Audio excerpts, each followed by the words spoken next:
స్థానికుడు కాదు నువ్వు ఎందుకు పోటీ చేస్తావు రేవంత్ రెడ్డి? లే అట్లా కాదు, హక్కు ఉంది భయ్, ఎవరికైనా కొట్లాడడానికి హక్కు ఉంది. నేను నిలబడగలుగుతాను రేపు, అట్లా హక్కు ఉంది. అది తప్పు కాదు, అది నిజమే.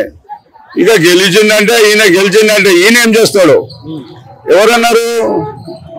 ఆయన కేంద్ర మంత్రిగా గెలిచిండు ఇక్కడ కాంగ్రెస్, మళ్ళీ ఏం చేయలేదు కదా. ఆయన చెప్పనీకి వీల్లేదు, రేవంత్ రెడ్డి చెప్పనీకి వీల్లేదు. అట్లా ఏదో వస్తారు పోతారు, మీరు 5 ఏళ్ళు ఉంటారు, మేము 5 ఏళ్ళు ఉంటాము, ఎవరికి తెలియదు. ఈటల గెలుస్తాడు, కంపల్సరీ గెలుస్తాడు. అంటే ఇప్పుడు టిఆర్ఎస్ పడిపోయింది కదా, ఇప్పుడు ఇద్దరికే పోటీ ఉంది. ఇప్పుడు ఈయన ఇయ్యాలా లేకుంటే ఆయన ఇయ్యాలి. ఎవరైనా క్యాష్ ముందు పైసలే పోతా ఉంటాయి, తర్వాత వాళ్ళు వచ్చేస్తారు. కాంగ్రెస్ తోనే ఇక్కడ అంతా మంచి పార్టీ లేదన్న. కాంగ్రెస్ లో రేవంత్ రెడ్డి కొట్టిండు కానీ అది జాక్పాట్, దేవుడు ఇచ్చిన ఆయనకు. అంతేగాని ఇక ఉన్నారు కానీ వాళ్ళే కొట్లాడుకుంటారు. దానికి మనం ఏం చేస్తాం? అదే కాదు, పబ్లిక్ చేయాల. పబ్లిక్ చేస్తే పబ్లిక్ తో పేరు తెచ్చుకుంటారు. చేస్తే ఉండొచ్చు. ఇప్పుడు బీజేపీ అంటే కేంద్రంకి డబ్బు ఈయనకు పంపిస్తే ఈయన చేస్తాడు. నమ్మకం ఉందా చేస్తారని? ఈయన గెలిస్తే కదా ఆయన పంపించాలి కదా మా డబ్బు, ముఖ్య ప్రధానమంత్రి. అప్పుడు ఈయనే చేస్తాడు మాకు. ఉన్నది అట్లుంటది. ఎట్లా ఒకవేళ చేయలేదు అనుకో 5 ఏళ్ళు అయినాక ఈయన పుట్టారు అంతే. పబ్లిక్ కదా, పబ్లిక్ అయితే భగవంతుడు. ఇప్పుడైతే చాలా మోసుకపోయినాం తెలంగాణ చేసి. అసలు కొల్లు లేవా? నేను 3 నెలల నుంచి కొల్లు లేదు. నాకు 63 ఏళ్ళు, మళ్ళీ నాకు పింఛన్ లేదు, ఏం లేదు. ఉంటే బతుకుతున్నా, లేకుంటే రోడ్డు మీద కావాలి. లోన్ ఇస్తుండొచ్చు అంటే ఇక అది ఇవాళ ఇస్తుండ్రు. కొందరు పిల్లలకి ఇచ్చిండ్రు, పోలీసులు ఇచ్చిండ్రు. ఆయన మంచి పని చేస్తుండ్రు కానీ 5 ఏళ్ళు పట్టుకుంటాడు ఆయన. ఎవరికి దమ్ముంది? కూలనికి దమ్ లేదు. ప్రధానమంత్రి ఒకసారి ముఖ్యమంత్రి అయిందంటే కూలగొట్టడానికి దమ్ లేదు. అదంతా వేస్ట్ మాటలు. ఆయన చేస్తుండు, మన పిల్లలకు పోలీసులు చూస్తుండు. అట్లా పని ఎవరైనా చేయాలా, ఆ గొప్పది అనమాట. ఇప్పుడు ఈ ప్రపంచంలో పుట్టినందుకు పని చేయాల, డబ్బు సంపాదించద్దు. డబ్బు సంపాదిస్తే పేరు ఉండదు. ఇప్పుడు కేసీఆర్ ఎన్ని దినాలన్నాడు, నేను అది చేస్తున్నా ఇది చేస్తున్నా, ఏది వేయలే, ఖతం అయిపోయింది. సెంట్రల్ లో మంచిగా ఉంటది, సెంటర్ లో బీజేపీ మంచిగా ఉంటుంది. రఫేల్ కూడా పార్క్ దగ్గర ఈ పైన ఒక అన్న మంచిగా సరదా కూర్చొని ఏదో ఆలోచిస్తుండు. మరి ఏం సమస్యలు ఉన్నాడో తెలుసుకుందాం. బ్రదర్ పేరు రామ్. ఎక్కడ ప్రాపర్? మాది ఉప్పల్ అంటే మేడ్చల్ మల్కాజ్గిరి కింద. ఎట్లుంటది అన్న మీ ఉప్పల్ సంబంధించిన క్యాండిడేట్ టికెట్ ఇచ్చినట్టున్నారు కానీ బీఆర్ఎస్ రాగిడి లక్ష్మారెడ్డి.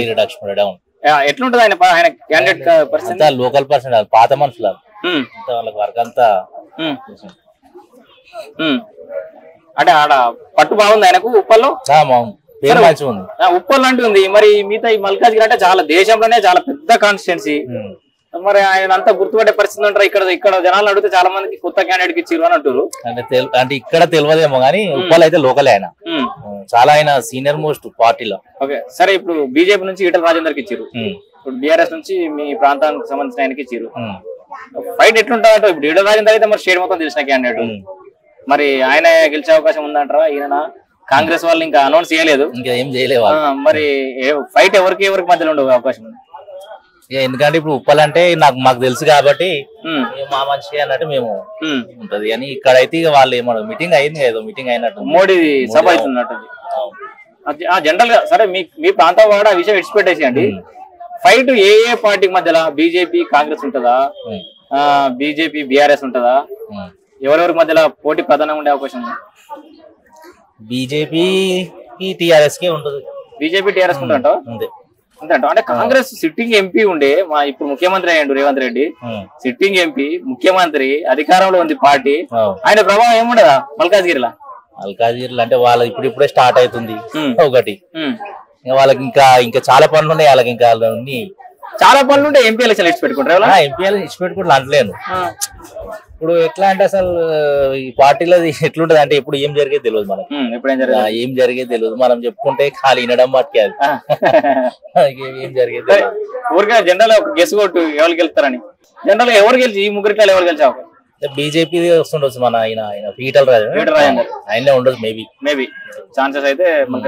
మొత్తం ఓవరాల్ స్టేట్ లో ఇప్పుడు మనకు 17 లోక్సభ స్థానాలని, 17లో ఏ పార్టీ ఎన్ని గెలుస్తుంది అంటావు? అంతా అనేది మనం ప్రెడిక్షన్ ఒట్టిగా గెస్ కొట్టు పోయేదేమో. నువ్వు గిట్లా ఎందుకు చెప్పినావు అని చెప్పి అడిగేది ఉందా? అడిగేది ఏం లేదు. మీ ఉప్పల్ ఏం సమస్యలు ఉన్నాయి జనరల్ గా? ఉప్పల్ కానీ మేడ్చల్ మల్కాజ్గిరి పార్లమెంట్ స్థానంలో ప్రధానంగా నీకు అనిపించిన ఇబ్బంది, ఇది మారితే బాగుండు, గిన్నె కోలే వానికి వీనికి కొట్టేస్తున్నావు, ఎవరు మార్చలేడు అనిపించిన ఏమన్నా? ఉన్నాయి, చాలా ఉన్నాయి. ఎందుకు ఉన్నాయి? పబ్లిక్ చాలా చెప్తూనే ఉంటారు, ఉప్పల్ అదొకటి ఇదొకటి చెప్తూనే ఉంటారు. రోడ్లు గానీ, డ్రైనేజీలు గానీ, మెయింటెనెన్స్ గానీ అవన్నీ మార్పు ఏం లేవు. ఖాళీ ఇప్పుడు కంప్లీట్ చేసి వెళ్ళిపోయారా కథం, మళ్ళీ దాని నెక్స్ట్ ఏమి ఉండదు. దాన్ని హైదరాబాద్ బ్రహ్మాండంగా డెవలప్ అయిపోయింది అంటారు. మళ్ళీ అయ్యింది కానీ ఇప్పుడు ఎట్లా అంటే ఉప్పల్ ఇప్పుడు గల్లీల గురించి చెప్తున్నాను నేను. డ్రైనేజీలు కానీ ఇట్లా అంత ప్రాబ్లమ్స్, వాటర్ అయితే వాటర్ కి ఏం ప్రాబ్లం లేదు కానీ మెయిన్ డ్రైనేజీలు ఒకటి, రోడ్లు ఒకటి, అది ఒకటి ఇష్టం వచ్చినట్టు పార్కింగ్ చేస్తారు బండ్లు, ఇట్లా గల్లీలో ప్రాబ్లమ్, పార్కింగ్ సమస్యలు చాలా ఉన్నాయా. ఇప్పుడు పార్కింగ్ ప్రాబ్లం ఒకటి ఉంటది. ఈ స్కీమ్స్ ఎట్లా ఇంప్లిమెంట్ అయితే ఇప్పుడు హైదరాబాద్ లో విలేజ్ అంటే క్లారిటీ ఉంటది. అసలు ఆ ఊరికి సంబంధించి అధికార పార్టీ సంబంధించిన కొంతమంది కార్యకర్తలు, ఎమ్మెల్యేలు ఎవరో తిరుగుతా ఉంటారు. ఇట్లాంటి పట్టణ ప్రాంతాలలో పెద్దగా అంత ఇంపార్టెన్స్ ఉండదు, అంటే వాళ్ళు తిరిగారు అంతగానో.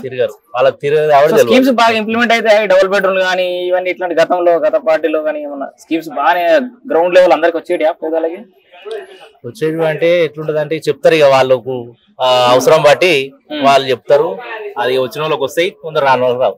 ఇక గట్టిగా తిరిగి ఇన్ఫ్లుయెన్స్ చేసుకున్న వాళ్ళకు వస్తాయి. కార్పొరేటర్లు వాళ్ళంతా కథ వేరే ఉంటది. ఇప్పుడు ఎడివైనా ఏమున్నా ఇన్ఫ్లుయెన్స్ తోటే మూవ్ అవుతుంది వాళ్ళకి, ఏదైనా సరే. అది గరీబోళ్ళు కానీ ఉన్న కానీ ఎవరైనా కానీ అంతేనా? సో జనరల్ ఇక్కడైతే మల్కాజ్గిరి ఈటల రాజేందర్ కి ఎడ్జ్ ఉంది. మల్కాజ్గిరిలో లోకల్ గా ఎట్లుంది పార్టీ అంతా బీజేపీ పార్టీ ఉంది.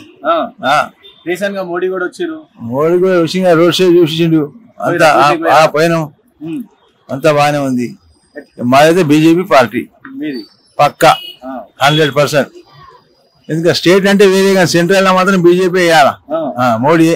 బీజేపీ ఈటల రాజేందర్ కాదు, ఆడ ఎవరు నిలబెట్టినా బీజేపీ వస్తుంది అంతే కంపల్సరీ. ఈటల రాజేందర్ నిలబెట్టుకున్నా కానీ కూడా వేరే నిలబెట్టినా బీజేపీ వస్తుంది. కాకపోతే పవర్ఫుల్ ఉన్న ఈటల రాజేందర్ ఆయనకు నిలబెట్టింది అంతే. ఇటు మళ్ళీ బీఆర్ఎస్ నుంచి లక్ష్మారెడ్డి ఇక అంతా వేస్ట్, అంతా 0-0.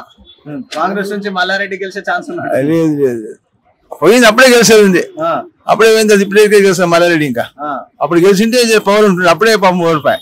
ఇప్పుడు మళ్ళీ ఏమొస్తుంది ఇక రాడు BJP, central BJP. Mallareddy Congress దగ్గర పోతా అన్నట్టు ఏమో తెలియదు మనకి. అది ఆయన వాడిపోయింది ముఖం అంతే. మోడీ ఎందుకు ఉండాలి? అన్ని చేస్తుండే ఆయన, అన్ని మంచి పనులు చేస్తుండ్రు. దాని దిక్కెళ్ళి ఆయననే వస్తాడు. కొంతమంది ముస్లింలను దూరం పెడతారు. ఏం లేదు, ముస్లింలు క్రిస్టియన్స్ అందరు ఒకటే.